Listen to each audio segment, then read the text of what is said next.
Okay, so this is number 4 out of 4 different letters that my family wrote in an attempt to show support for myself and a lack of support for my mother. This is the letter that my dad wrote. So, to whom it may concern. My name is Trevor McDonald, and for many years I was married to Jennifer McDonald, previously Jennifer Collette. When our relationship started, Jennifer proceeded to limit the individuals that I was allowed to associate with. Any women were confronted by her and informed that I was hers. She proposed to me within the first year, and we made plans to conceive Morgan. By this point, she made the decisions in our life. Publicly, she would put me on a pedestal. Privately, she was emotionally abusive.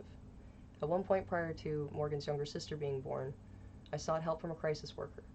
I made an appointment, arrived after work, but I was ambushed instead. Jennifer had been on the phone with the worker all afternoon, explaining how she cared for me and how I would do nothing, not even help with laundry, when I arrived home from work, which was often overtime. I did all of the laundry when I got home, though. Indeed, I did all the shopping too.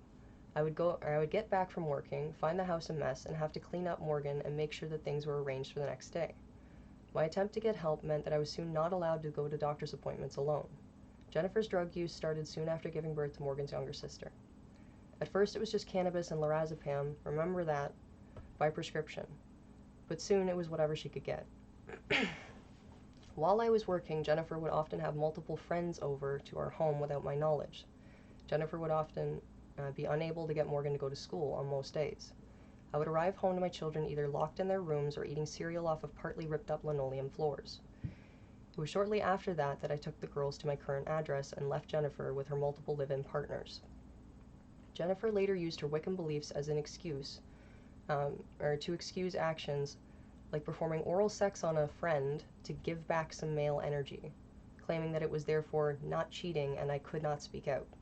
Over the next 18 months, Jennifer avoided contact with her children, regularly emptying the bank account of the child tax credit and leaving her children with nothing.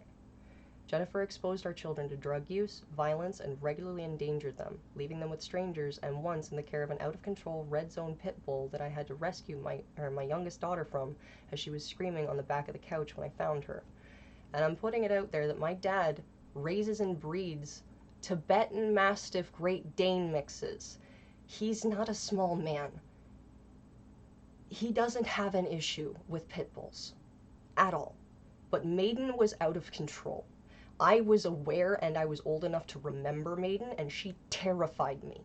I have never been afraid of a dog as much as I have been afraid of Maiden ever since. End of story. Like, I'm not scared of dogs. If I see a pit bull, I sometimes take a second look because of Maiden. Sorry. That I had to rescue Morgan's younger sister from as she was screaming on the back of a couch when I found her. Prior to the children and I leaving, they were poisoned twice. And you remember how I said remember the lorazepam? By Jennifer's negligence, and Morgan had an injury to her vaginal area which had to be seen at a hospital. The unsafe space that they played in was due to Jennifer tearing apart our kitchen while I was away at work and leaving it a construction zone mess for her naked children to play in. Once while in the care of Jennifer and Kevin DiCarlo, Morgan almost lost her eye. Jennifer had passed out on the couch while cooking and allowed a fully sealed can of condensed milk to build pressure, overheat, and then explode, permanently scarring Morgan's face between the eyes. It's right about here. Yeah, I could feel the indent. Jennifer physically attacked me in front of the girls often. Twice I had to call the police, and twice they refused to even file a report. I was a big man, and I should just take it. Jennifer allowed one of her partners, Kevin DiCarlo, to view Morgan in the shower at age 12 against her explicit consent. He later exposed himself to her while she was showering, and she was shamed for trying to speak up by Jennifer and Kevin. Social services, like children's services, were called and said that theirs, the Collette and DiCarlo house, was an open-door home and that it was not an issue worth investigating. When Morgan, at age 14, having had no prior drug issues and performing well at school, decided to move to my home again, I agreed to this. Issues with her mother had become physical, and one day she had called me to come and get her. She had run away from her mother's house, and as soon as Morgan was within my care again, I called Jennifer and gave her our location so that we could discuss it all like parents do. Jennifer's partner then blocked our truck into our parking space, and when they arrived as if we would flee. We waited for the police while Jennifer and a friend of hers screamed at our windows about Morgan. They had to be told multiple times that it was legally well within Morgan's right to live with her father in her father's home at her age.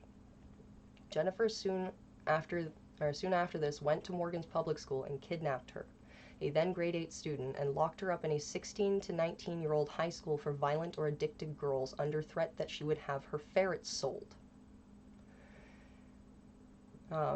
Morgan was neither addicted to any drugs nor was she violent. My daughter was later returned to me by her mother after custody concerns arose. Jennifer later admitted it was a horrible mistake on her part. It was abuse. Abuse by an individual obsessed with control. Jennifer faked suicide attempts twice during our marriage, both times while I was working and she was alone with our children. The last time I rushed her to the hospital, it was only to be told by multiple doctors that it was all just an act, that she had not taken any more than her usual dose of medication either time and she had been faking. She had faked barely breathing, she had faked suicide, and all so that I would not leave her. Jennifer had left us, though, a few times, and for weeks. She stated that she just did not know if she wanted to be a mother yet. All Jennifer has ever cared about is Jennifer and Jennifer's control. She is first and foremost a lying manipulator, and it would be best advised that she undergoes psychiatric assessment before she is given further access to any child. Jennifer recently divorced me using another name and address from my own. This happened during COVID-19 lockdowns and while I was working full-time with employment-related strain and injuries and I was dealing with a massive infection from a prior sinus surgery. All while I was caring for my elderly mother who had just undergone major back surgery herself, and this random invasion was entirely unsafe and very upsetting for all involved.